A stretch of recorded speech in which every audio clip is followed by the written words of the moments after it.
Hey everyone, welcome back to the Talking Easy channel. I'm Ella, and sitting right here with me is Alex. Hello, friends.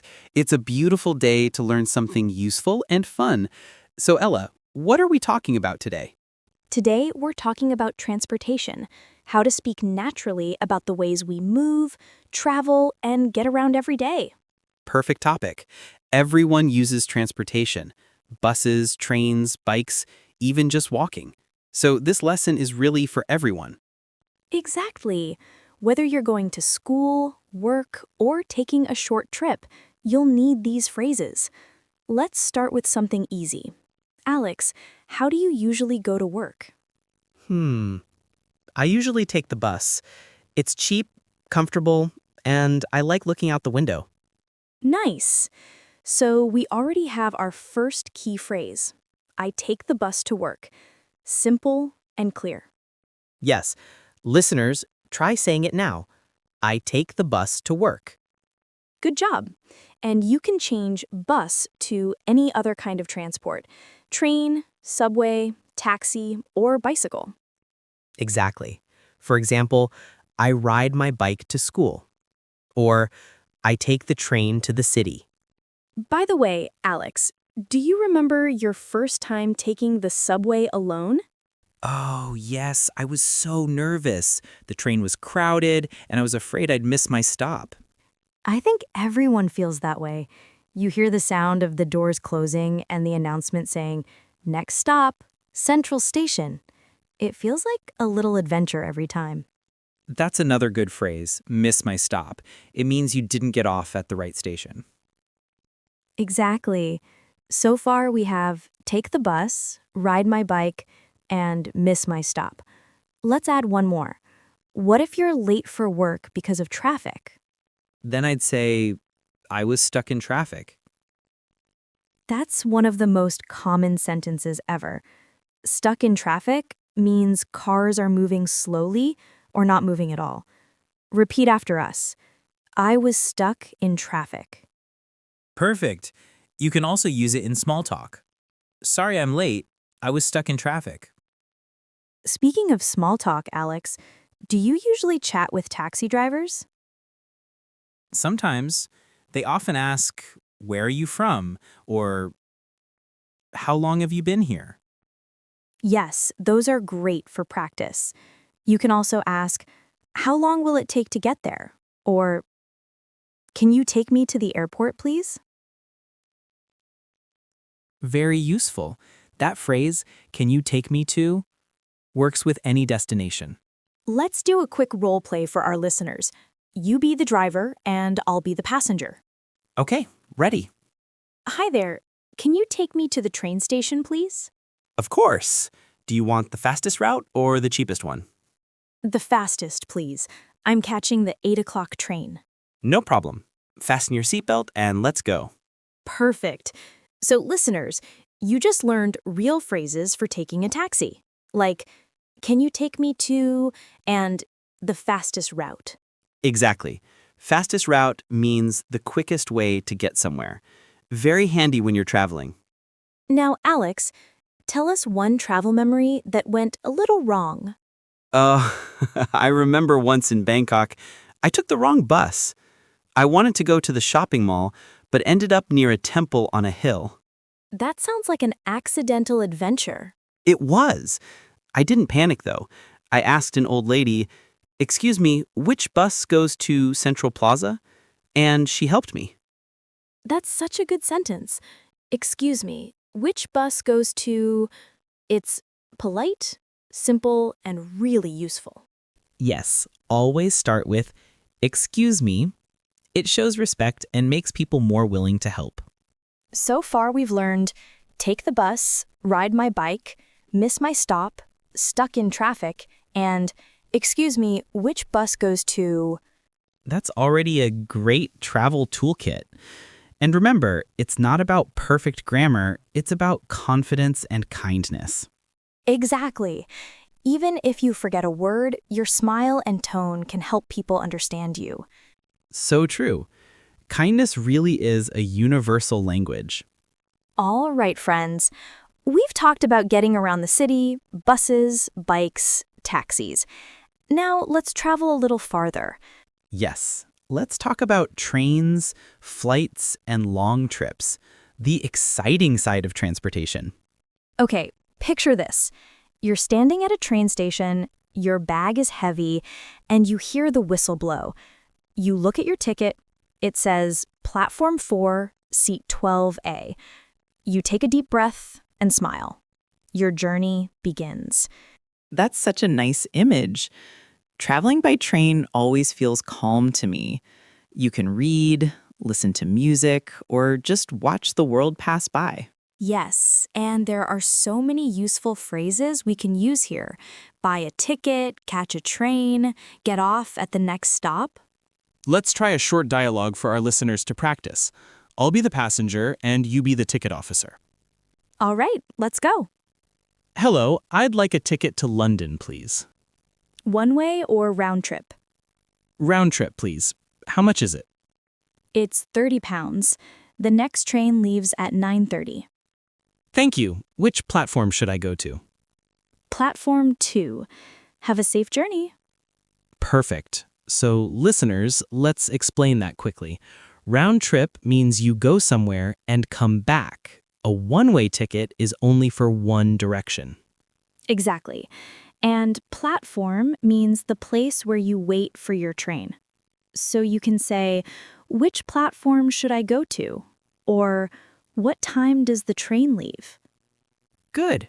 Now let's fly a little higher. Literally. Let's talk about air travel. Ah, yes, the airport. The place where people laugh, cry, or run like crazy to catch their flight. So true. Airports are full of emotions, excitement, nerves, and long lines. Let's teach some phrases you can use there. Okay, here are a few. Check in, board the plane, go through security. Exactly. Check-in means to show your ticket and drop off your luggage. Go through security means to pass the area where your bags and ID are checked. And board the plane means to walk into the airplane before takeoff. Let's do another quick role play. You'll be the passenger, I'll be the airport staff. Sounds good. Hi there. Where's the check-in counter for flight 307? Right over there, next to gate 5. Please have your passport and ticket ready. Thank you. And what time does boarding start? At 8:45. Please don't be late. Great practice. Listeners, remember these words: check-in counter, boarding gate, passport, boarding time. And if your flight is delayed, you can say, my flight was delayed by 2 hours. Yes, delayed means the flight starts later than planned. I once had a 10-hour delay in Singapore. 10 hours? Wow. What did you do that whole time? I read 3 books and ate too many snacks. At least you made it through. You can also say the flight was canceled if it didn't happen at all. Good one. And when you arrive, you go to baggage claim to pick up your luggage. Sometimes people say baggage or luggage. They mean the same thing. Let's do a little vocabulary spotlight for our listeners. Good idea. Here we go. Boarding gate, the place where you wait to enter the plane. Delayed, when your flight is late. Carry-on bag, a small bag you take inside the plane. Perfect. Now some example sentences. Please go to gate 7 for boarding. Our flight is delayed because of bad weather. You can take 1 carry-on bag. Excellent work, everyone. We've learned a lot about trains and air travel today. And we're not done yet. Next, we'll talk about one of my favorite types of transportation, road trips. Yes, cars, music, coffee, and adventure. Let's hit the road in the next part. All right, everyone, time to hit the road. We've taken buses, trains, and planes. Now let's talk about road trips, one of the most fun ways to travel. Yes, road trips are full of freedom. You can drive, listen to music, and stop anywhere you like. It's adventure and relaxation together. Exactly. Let's teach some driving-related phrases that are super useful. Fill up the tank, take a break, and hit the road. Right. Fill up the tank means to put gas in the car. Take a break means to stop for a rest. And hit the road means to start your journey. For example, let's fill up the tank before we leave. We took a break at a cafe. Let's hit the road early tomorrow. Perfect examples. So, Ella, when was your last road trip? Last summer, I drove to the mountains with some friends. The air was cool and we played music all the way there. That sounds amazing. What's one phrase you used during that trip? Probably let's pull over here. That means to stop the car by the side of the road. Good one. And if you don't know the way, you can say, let's check the map, or can you use GPS? Yes, or we took the wrong turn when you go the wrong way by accident. All great phrases. They make your English sound natural and real. You can even make small talk while driving. The view is beautiful, or let's grab some coffee. Ah, coffee. The most important part of any road trip. True. You know what I love most about transportation topics, Alex? What's that? They're not just about moving somewhere. They're about growing, learning new things along the way. That's a wonderful point. Every time we travel, we learn something new, not only about places, but about ourselves. Exactly. Even when something goes wrong, like missing a turn or getting lost, it can turn into a great story. Yes. And it's the same with learning English. You might make a mistake, but you still move forward. That's such a beautiful comparison. Every wrong turn can still lead you somewhere interesting. So true. All right, before we wrap up this section, let's quickly review what we've learned about road trips. Good idea. We learned fill up the tank, take a break, hit the road, pull over, and took the wrong turn. Excellent. And don't forget, English is just like a long road trip. You keep moving, one word at a time. Yes, and the best part? Every little phrase you learn is like another mile forward. Beautifully said. Now that we've been on the road, it's time to take things a bit deeper. Coming up next, we'll talk about idioms, culture, and mindset, how travel words appear in English expressions. This next part is one of my favorites, so stay with us, friends. We're almost at our final stop. Welcome back, everyone. You've traveled far with us today, from buses and trains to planes and cars. Yes, and now we've arrived at our final stop, the fun part, idioms, culture, and mindset around transportation. That's right. English has so many travel idioms that people use in daily life.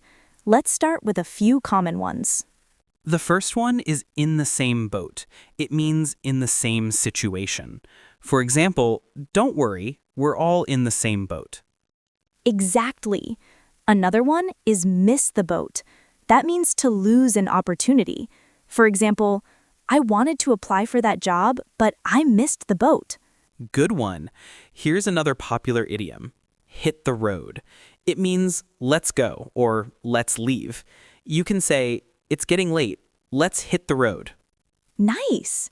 And one of my favorites, drive someone crazy. It means to annoy or irritate someone. Like, Ella, your singing in the car drives me crazy. Probably true. But idioms like these make your English sound more natural and fun. Exactly, and you'll hear them often in movies, songs, or real conversations. Let's share a few cultural notes too. For example, in London, people say the tube for the subway. Right. In New York, people say the subway. In Japan, the train system is called JR, Japan Railways. In Thailand, people love riding motorbikes. And in Vietnam, almost everyone has one. Yes, and in the Netherlands, bicycles are everywhere. It's one of the most bike-friendly countries in the world. Transportation really shows culture. It tells us how people live, move, and connect with each other. That's a beautiful way to say it. And it's the same with language learning. The way you move through English tells your story. Exactly. Some people learn fast, like a train. Others go slowly, like a walk, but both are moving forward, and that's what matters. I like that. There's no wrong bus in learning, only different routes to the same destination. Perfectly said. Maybe that's today's mindset lesson. You don't have to be perfect to move forward. That reminds me of one of my favorite quotes. Done is better than perfect. Just like catching a bus, it's better to get on and learn along the way.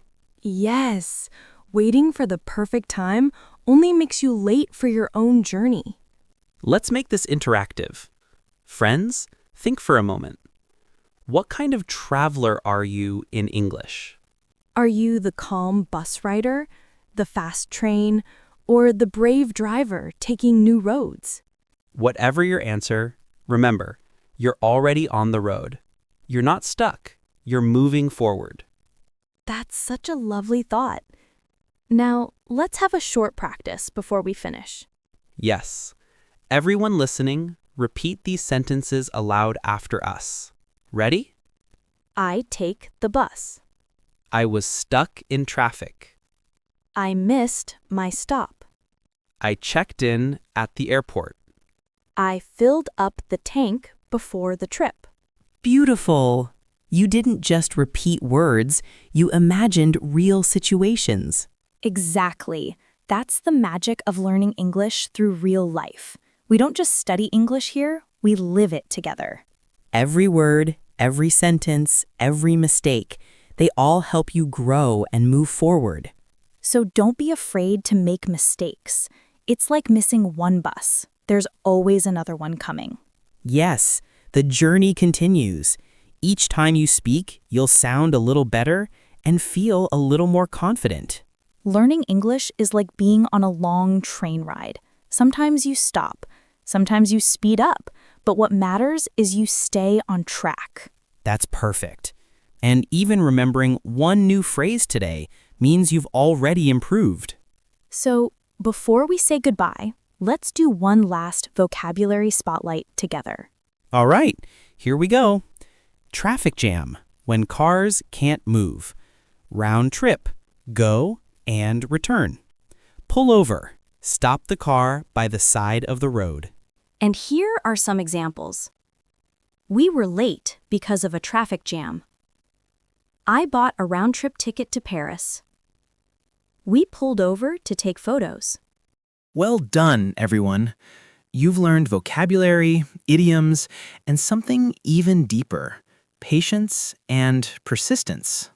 That's the heart of the Talking Easy channel. Learning English through life, feelings, and stories. So tell us, how do you go to school, to work, or to your dreams?